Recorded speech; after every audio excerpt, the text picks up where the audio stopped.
Hello, hello. Hello, hello. I hear you and I see you, but it does not show up here yet. So, how am I going to? Okay, I'm just gonna do it the easy way. Sorry, we're just gonna do it the ugly way. That's the best way to do it. And I will hide this one. How do I do that? Sorry, give me a sec. All right, this is how we're gonna do it. Hello, hello, champ. Congratulations. Thank you, thank you. Another one in the books. I guess so. All right, let's start off with the very beginning. I have a couple questions for you, and after that, I would like the opportunity for chat to ask you a few things, and if anything stands out, I will provide those questions to you. Yesterday, obviously, I'm sure you were keeping a little eye on Reynor versus Hero. Did you think you were going to play here, Reynor, or did you think that it could go either way? Well, before the series, I thought it would go either way probably. It was like 50-50, maybe a little bit on Raynor's favor. But I thought after the 3-1, Reynor was probably gonna win just because I think he was doing quite a lot better than Hero. But yeah, I didn't go that way in the end, I guess. Did you watch the game 7 between them? Yeah, I did watch all of it. I didn't stop watching, but it was a little bit of a fun game, I guess. Yeah, definitely a fun game.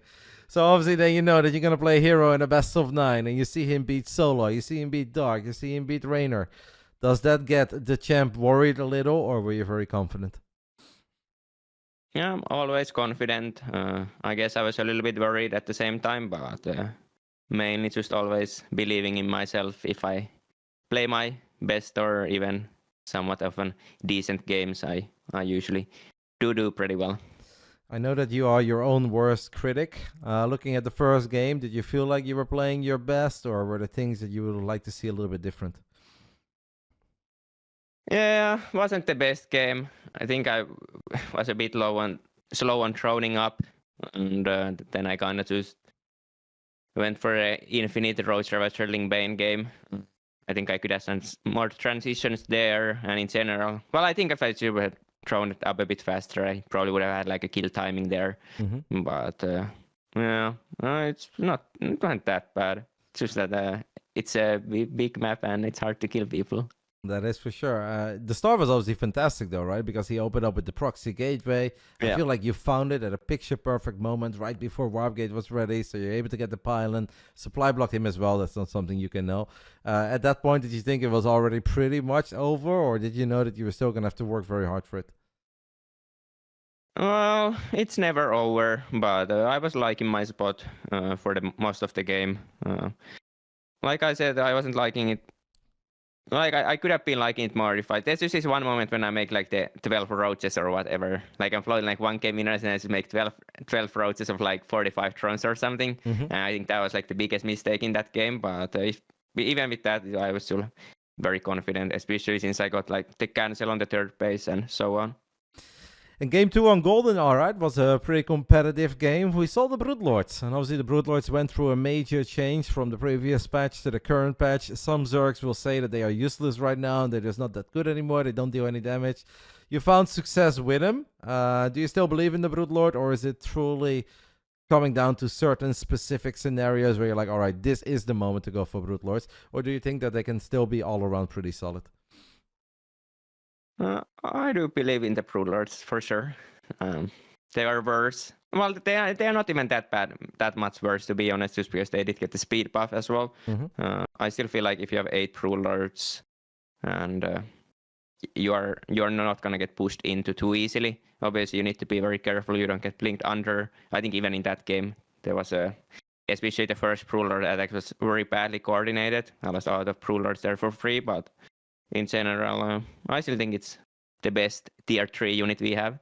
Okay. Ultras they're good, but kind of crap. And then Lurkers, the same thing. Well, okay, all right.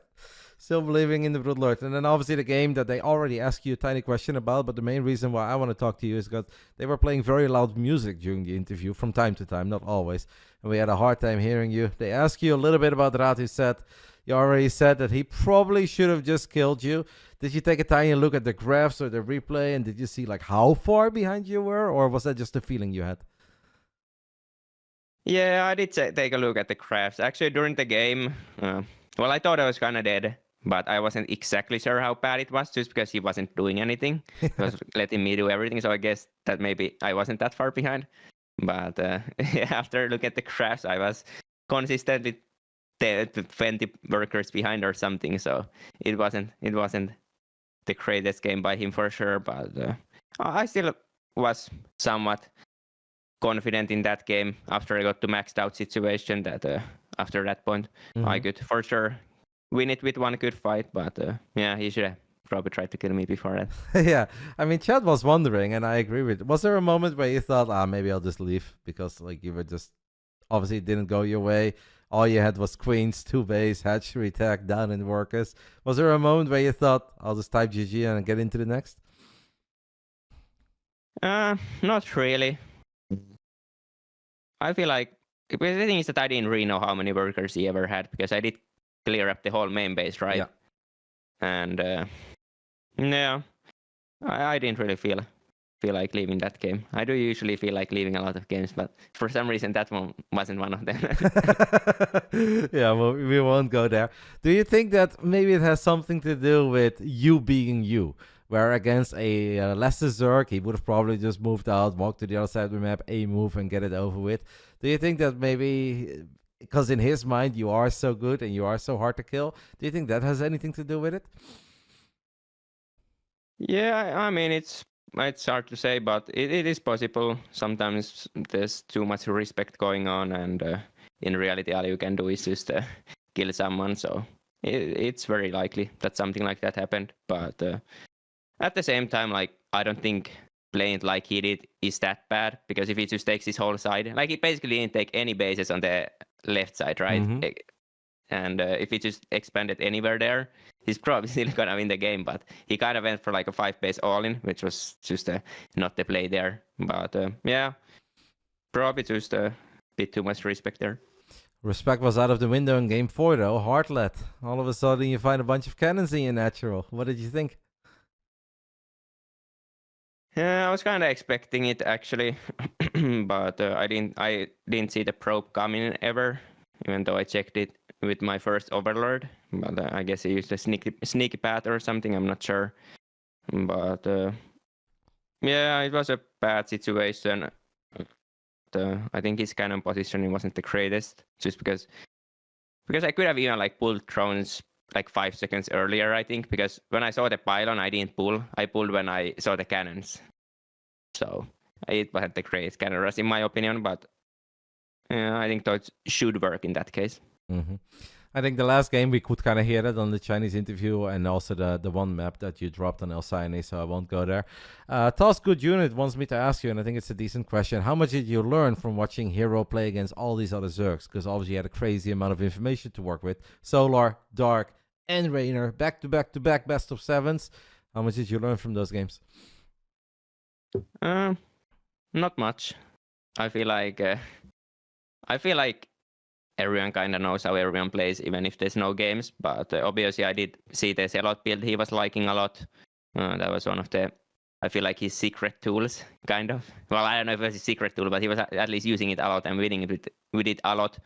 So that was one of the things I knew. And then I just knew that he wasn't really a big believer in Storm, and kind of always played somewhat double forts and stayed on Archon Immortal. So, I mean, it's just very standard stuff. I don't think there was anything I massively learned, but I did kind of know how he would play and likes to play. All right, that's very fair. Just Rulo is wanting to know, what kind of practice drills do you do these days? Because obviously we don't see you as much as we see some of the other, especially the youngsters. Clem plays in almost everything. You're always a little bit in the shadows, Yona. We know that you're still good. We know that you're always playing. But how does Serral practice, especially when we get this close to an IEM Katowice? Choose games and watch games.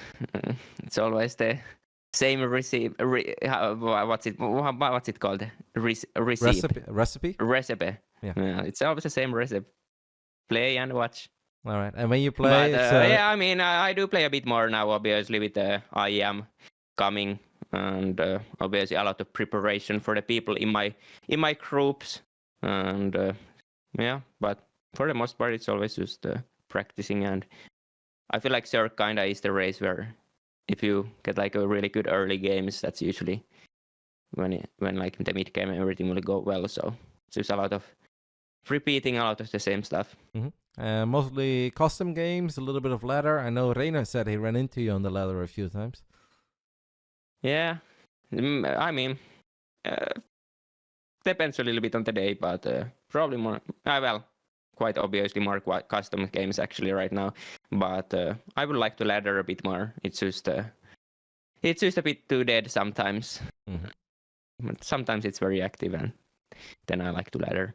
I actually think ladder is quite useful, just because I feel like you face a wider range of openings there usually. But yeah, sometimes you're just waiting so long in the search that it doesn't really make that much sense. It's lonely at the top, isn't it? Well, there are people there. Who else is there, Jona?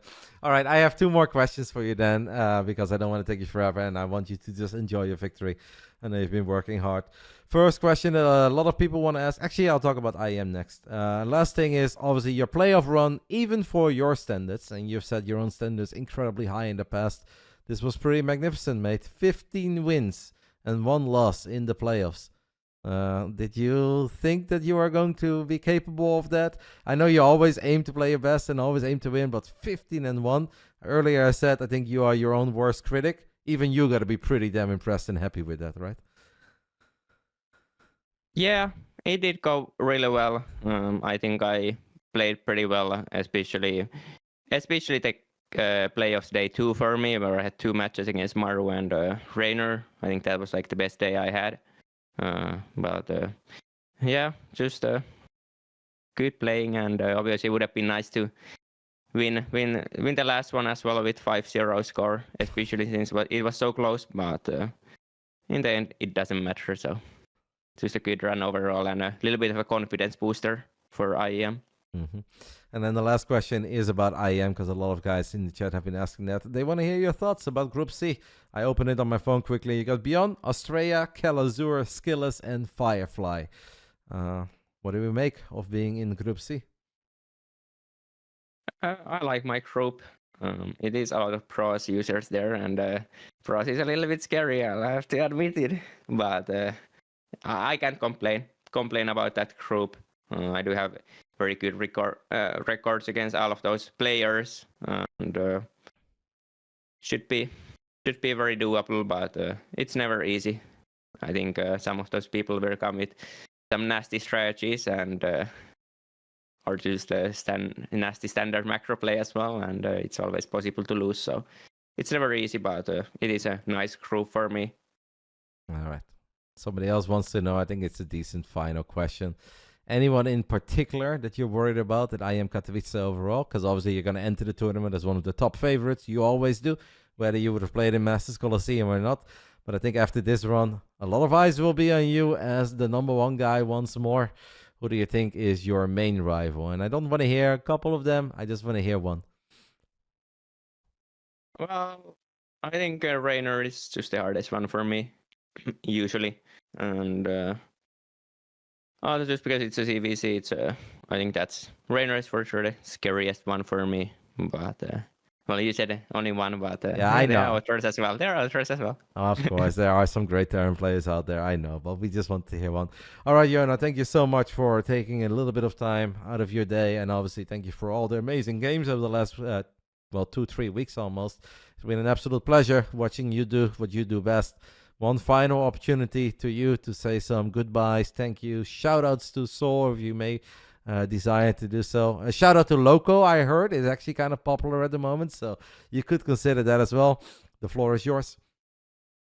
Well, I have no reason to shout out those people, that's for sure. But I'll say shout out to all the fans, and shout out to BASILISK for all the support as per usual. And yeah, just keep your eyes tightly on IEM Katowice. When is it actually? Is it in like 2 weeks? Under 2 weeks already? Yeah. On the 6th we are traveling, and on the 8th it's starting. 8, 9, 10, 11, I believe, are the play days. Yeah, it's very soon, but I like it. I like it too. Thank you so much, Jon. I really appreciate it, and you're amazing this week. Well deserved. GG's. Thank you. Bye-bye. Bye-bye. All right. No shoutouts for local. Take that. And that is going to do it, guys. I'm going to go ahead and get some rest as well.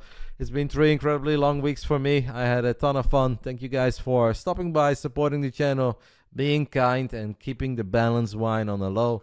And StarCraft 2 just becomes a whole lot more fun if we don't put every player accomplishment down to their race. We can just appreciate the fact that all of these guys are fucking awesome at what they do. Whether they play Zerg, Terran, or Protoss, they can beat each other, and they're great. And I feel like the games are a lot more fun if we don't complain about everything. IEM Katowice is coming up, as Serral said, real soon. 8, 9, 10, 11. It is going to be absolutely fantastic. I can't wait for it. And that's all I got. I'm going to go ahead and relax. I'm going to eat. I'm going to watch some football. I still don't know about the Ravens or the Chiefs. I will be watching, guys. I will be watching, but I just don't know. I find it very hard. If I have to make one Super Bowl prediction, I'm going to go with the Lions versus the Chiefs. But I could be completely wrong. But I'm kind of feeling the Lions and the Chiefs. That is my random-ass prediction of somebody who's a super casual NFL fan.